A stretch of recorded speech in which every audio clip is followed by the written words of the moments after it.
بصي بقى يا اختي، انت وهي لو جربتوا الكسكسي بالطريقه دي هتعمليه كل يوم كل يوم كده، هتعملي طبق كسكسي او اتنين من دول.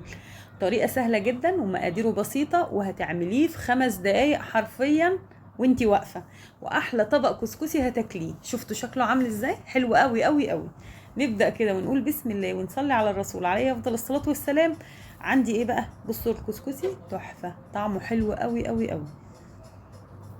كمان لو حطيتي عليه اللبن زي ما انا ما بحط كده، ولا بيعجن ولا اي حاجة، طعمه لذيذ.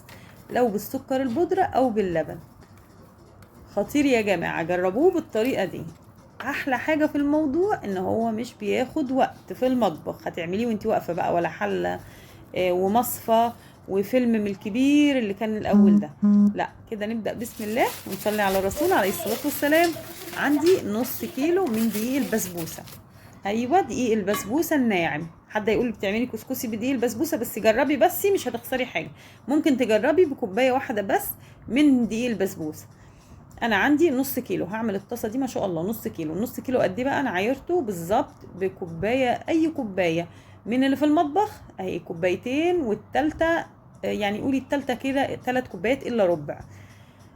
حطيتهم على معلقتين 3 سمنه كبار، وشوحي بقى دقيق البسبوسه ده مع السمنه، ووطي النار على نار هاديه كده، وفي التقليب على طول ايدك ما تسيبهوش عشان ما يتلسعش منك ويطلع ريحه مش حلوه. هتدنك تقلبي في دقيق البسبوسه على نار هاديه بالشكل ده. بصوا بدأ بقى يشرب السمنه، الدقيق بدأ يشرب السمنه ويبقى مفلفل بالشكل ده. تعالوا بقى كده استنوا شوفوا هنعمل ايه. خلاص كده انا شوحت فيه حوالي 10 دقايق على نار هاديه، لما بقى معايا بالشكل ده. خلاص كده وانتي بتشوحي لو عندك فانيليا حطي ذرة فانيليا او نص معلقة، علشان يبقى ريحته حلوة كده وانتي بتشوحيه. خلاص اهو كده اتشوح معايا. انا نزلت بكيس من الفانيليا، وقلبي بقى وما تستعجليش عليه، خليه يستوي سوا حلو، الدقيق مع السمنة كده ويطلع ريحتها، الريحة الحلوة قوي كده بتاعت السمنة والدقيق والفانيليا. ايوه كده.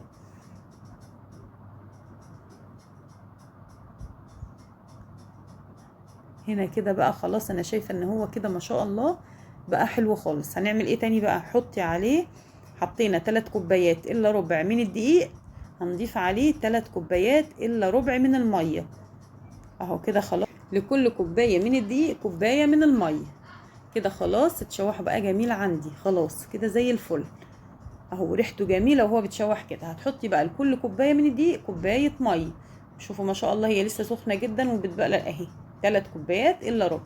وقلبي بقى، هيتقل كده معاكي بالسبتيوله.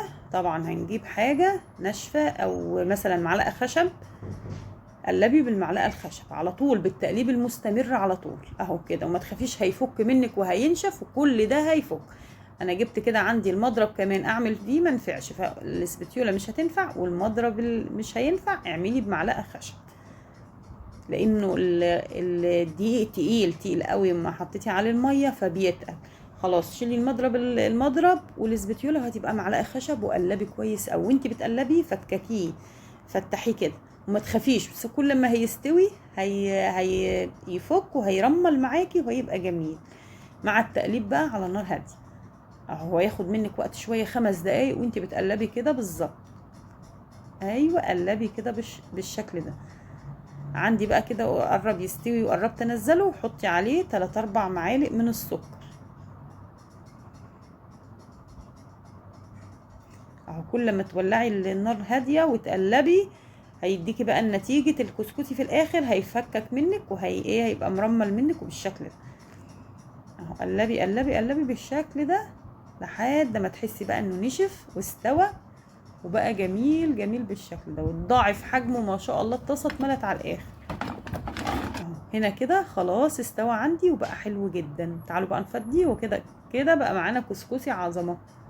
اهو بالظبط في 10 دقايق هتعمليه وانتي واقفه. انا عايزه اقول لكم ان انا عملته كده كان بالليل جدا، الساعه 1 بالليل مثلا. اهو كده فضي بقى في الطبق. بصي لو لقيتي فيه قطع لسه كبيره ولا حاجه بايديكي فرفتيه كده، هيتفكك منك بكل سهوله. انا انا فضيته في الاطباق.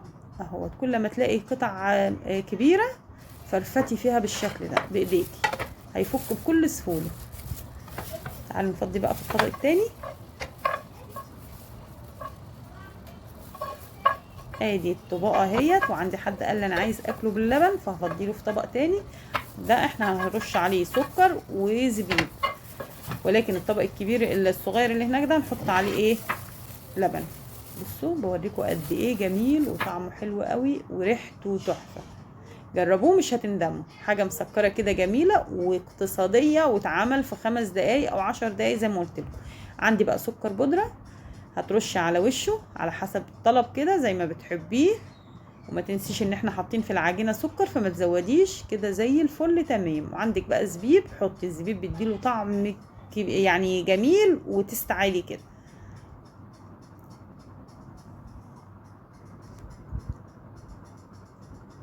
تعالوا بقى نجرب اللي هنحط عليه لبن ده كده. قلت احط عليه لبن اما اشوف هيتعجن ولا هيدن. اللبن جميل في قلبه كده، طلع ما شاء الله تحفه تحفه. التاني جميل والكسكسي حلو قوي، وانا ما بحبش اكله من اي حد الا من ايدي. شفتوا شكله جميل ازاي؟ ما تنسونيش بقى في لايك وشير للفيديو وسبسكرايب لقناتي على اليوتيوب للي اول مره يشوف قناتي. شفتوا شكله يتاكل اكل كده من حلاوته ومن جماله ما شاء الله. والنص كيلو دقيق بسبوسه طلع طبقين كبار كبار بالشكل ده. ولو بقي عندك كسكسي من ده تاني يوم ما شاء الله تحطيه كده في طبق ألمونيا ولا طاسه كده وسخنتيه في الفرن، بيبقى اطعم بكتير من اول يوم. اتمنى فيديو النهارده يا رب يعجبكم. ما تنسونيش بقى في لايك وشير للفيديو، دعوه حلوه منكم في التعليقات. اسيبكم بقى وراح افتح الباب واتفرجوا بقى على الكسكسي، احلى كسكسي في اقل من ثواني. مع السلامه.